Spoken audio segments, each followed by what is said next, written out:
آج ہم اسماء حسنہ میں سے چوتھے نمبر کے اس میں حسن پر بات کریں گے، اور وہ الملک۔ پہلے ہم نے اس میں ذات اللہ پر بات کی تھی، اس کے بعد الرحمن پر گفتگو ہوئی، پھر الرحیم پر ہوئی، اور آج الملک۔ الملک یہ اللہ تبارک و تعالیٰ کے ناموں میں سے ایک نام ہے، اور بڑا خوبصورت نام ہے۔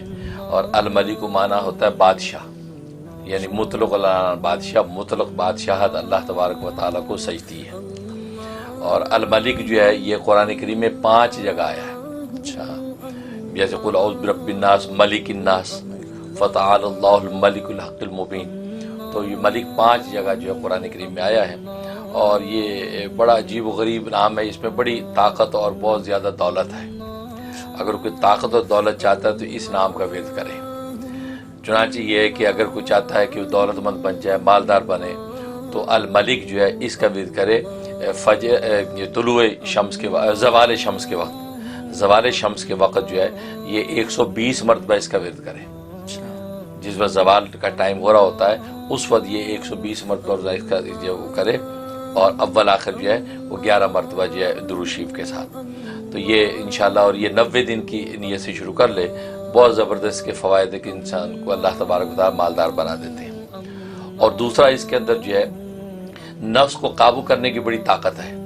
اگر انسان کا نفس جو بے روی کا شکار ہے، یا کسی بچے کا، بچی کا، یا کسی بھی فیملی کا فرد، یا ہسبینڈ ہے، بیوی ہے، نفس بے روی کا شکار ہے، لہذا شہوات کے اندر، ناجائز خواہشات کے اندر پڑا رہتا ہے، یا خود آدمی سوچتا ہے کہ یار میرا نفس جو بڑا بے قابو رہتا ہے، خواہشات اور نفسانی شہوات کے اندر پڑتا ہے، اس کو کیسے قابو کروں؟ اس کے لیے اس میں بڑی زبردست تاثیر ہے کہ یہ جو ہے الملک کو جو ہے یا ملکو کے نام سے جو ہے یا ملکو کا ورد کریں 313 مرتبہ۔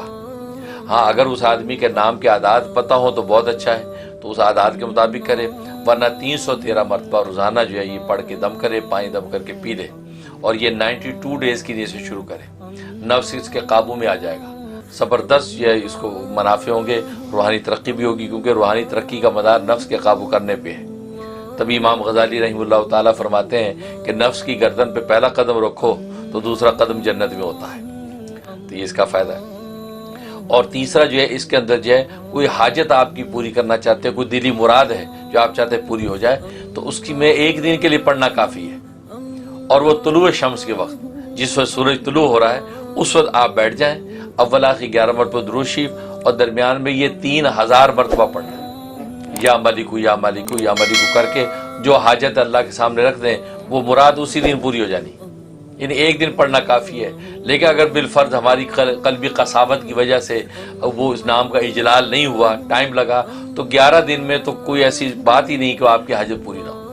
اور ظاہر ہے کہ آج شب و روز ہماری حاجتیں، مشکلات، دلی مرادیں، من پسند شادی ہو جائے، کاروبار کھل جائے، ترقی ہو جائے، کیا کچھ انسان نہیں چاہتا، تو 3000 مرتبہ جو ہے 11 دن کے اندر یقیناً کام ہوگا۔ یہ کا فائدہ۔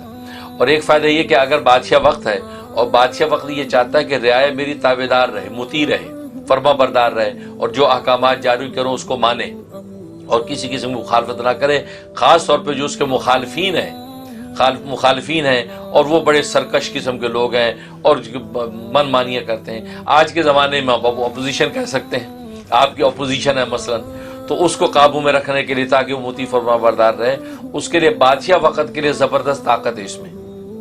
اس کا طریقہ یا تو بادشاہ وقت اپنے نام کے اعداد نکلوا لے کہ میرے نام کے اعداد کیا بنتے ہیں، اتنے اعداد بنا کے اتنی دفعہ پڑھے، ورنہ جو ہے 1111 مرتبہ، 1111 مرتبہ جو ہے یہ وہ اس کا ورد کرے روزانہ، اور کوئی ایک نماز کا وقت رکھ لے، اس نماز کے بعد روزانہ ورد کرے، اور یہ 71 ڈیز کی نیت سے شروع کر لے، انشاءاللہ کوئی وجہ ہی نہیں ہے کہ ان کے مخالفین جو مطیع نہ ہو جائیں۔ جس میں بڑی زبردست طاقت کو، الملک جو ہے وہ بادشاہ ہے، طاقت، تو یہ اس میں فائدہ ہوتا ہے۔ اور ایک یہ ہے کہ اگر انسان چاہتا ہے کہ محتاج نہ ہو، کسی کے آگے ہاتھ نہ پھیلانا پڑے، اللہ ہی کسی کی رحمت سے سب اس کے کام ہوتے رہیں، تو فجر کے بعد 120 مرتبہ روز پڑھتا رہے، فجر کے بعد روزانہ 120 مرتبہ پڑھتا رہے، تو کسی قسم کی اس کو محتاجی نہیں ہوگی، ہر طرح کا غنا اس کو نصیب ہوگا، اور ظاہری بات نہیں، اللہ تبارک و تعالی اس کو دوسروں کے سامنے ہاتھ پھیلانے سے روکیں گے اور اس کو جو نواز دیں گے۔ یہ اس کے فوائد ہیں۔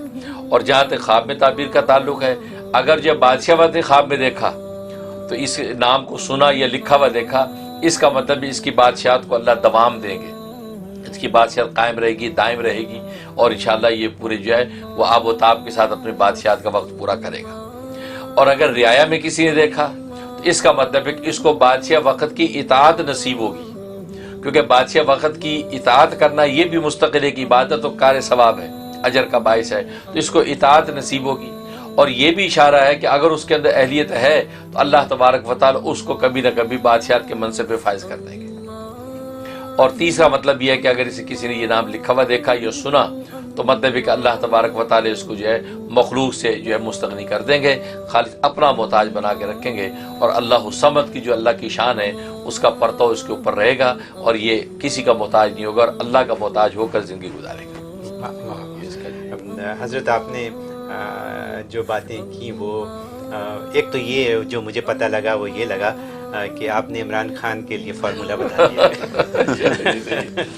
بالکل صحیح، آپ نے ٹرمپ بھی فائدہ اٹھا سکتا ہے، ٹرمپ بھی فائدہ اٹھا سکتا ہے۔ میرے ذہن میں ٹرمپ آیا تھا، لیکن اس کے بعد جو صحیح مسلمان وہ میرے ذہن میں آ گیا ایک دم۔ ٹرمپ کو تو پہلے اسلام قبول کرنا پڑے گا۔ تو عمران خان کے لیے آپ نے ایک فارمولہ بتا دیا جو کہ اگر اس کو کسی طریقے سے پہنچ جائے اور وہ کرے تو پاکستان کے حالات اچھے ہو سکتے ہیں۔ ہمارا تو تعلق وہاں سے اس لیے بات کرتے ہیں۔ دوسرے آپ نے پھر ایک ایسی چیز بتا دی لوگوں کے لیے کہ ان کی حاجات پوری کرنے کا آپ نے جو پھر نسخہ بتایا، جو ہر ہفتے آپ کوئی نہ کوئی نسخہ بتاتے ہیں، مجھے یہ یقین ہے کہ لوگ اس کو چیک کر رہے ہوں گے، اس کو یوز کر رہے ہوں گے، اور ہمیں کالرس کو چاہیے کہ ہمیں بتائیں کال کر کے کہ مفتی صاحب کے جو نسخے ہیں ان سے ان کو کتنا فائدہ ہو رہا ہے۔ تو یہ بھی آپ نے پھر بتا دیا۔ آج آپ نے ایک اور بڑی کام کی بات کی، نفس کو کنٹرول کرنے کی آپ نے بات کر دی، یعنی آپ نے جنت کا راستہ دکھانے کا پھر ایک اور طریقہ بتا دیا۔ اور جو میں نے نوٹ کیا وہ آپ نے کہا طلوع شمس اور زوال شمس، ان دونوں کی آپ نے بات کی۔ تو یہ بھی کیونکہ کہا سننے میں یہ ہے، یا ہمیں یہ معلوم ہے کہ طلوع شمس کے وقت قرآن شریف نہیں پڑھنا چاہیے۔ پتہ نہیں میں صحیح ہوں یا غلط ہوں، کیا یہ بات صحیح ہے یا غلط ہے؟ طلوع شمس اور زوال شمس اور غروب شمس، یہ تین مکروہ اوقات ہیں، وہاں نماز پڑھنے کی اجازت، نماز پڑھنے کی، نماز نہ پڑھیں قرآن پڑھیں، اور اس وقت جو اللہ کا ذکر کر سکتے ہیں، بلکہ کرنا چاہیے۔ قرآن کی تلاوت بھی کر سکتے ہیں، درود شریف پڑھ سکتے ہیں، اللہ کا ذکر بھی کر سکتے ہیں، تو بلکہ لکھا ہے کہ اس وقت اللہ کے ذکر میں مصروف رہنا چاہیے، کیونکہ عبادت شریعہ جو ہے نماز تو کر نہیں سکتے، لہٰذا اللہ کے ذکر کے ذریعے سے اللہ تبارک و تعالیٰ کی طرف متوجہ رہیں، کیونکہ وہ خاص وقت ہوتا ہے جب ابلیس جو ہے اپنی خدائی کا دعوے دار ہوتا ہے، اس وقت اس وقت میں اللہ کو آپ یاد کریں گے تو ابلیس کی خدائی کی نفی ہوگی، تو وہ بھی ایک بہت زبردست کیفیت ہوتی ہے۔ لہٰذا اس وقت میں بعض اذکار کرنے کے بڑے منافع ظاہر ہوتے ہیں، کیونکہ اس وقت انسان شیطان کی بادشاہی کی نفی کر کے اللہ کی بادشاہی کو پکارتا ہے، تو اس وقت اللہ کی رحمت بہت زیادہ متوجہ ہوتی ہے اور عطا کرتی ہے۔ یہ بھی ایک بڑی اچھی کلیریفیکیشن آپ نے دے دی جو لوگوں کو پتہ نہیں ہے۔ بہت سے لوگوں کو پتہ ہے، بہت سوں کو نہیں پتہ، تو اس حساب سے یہ کلیریفیکیشن آ گئی۔ بہرحال یا ملک کو 3000 بار میں نے لکھ لیا ہے۔ تو انشاءاللہ اس کے اوپر ہر ایک کو چاہیے کہ اس کو استعمال کریں۔ مفتی صاحب کے جو نسخے ہیں، چھوٹے چھوٹے نسخے، ایسے عمدہ نسخے ہیں۔ ہمیں کالز آتی ہیں، ٹیکسٹ میسیجز آتے ہیں لوگوں کے بتانے کے لیے کہ جی ان کے کام ہو گئے ہیں۔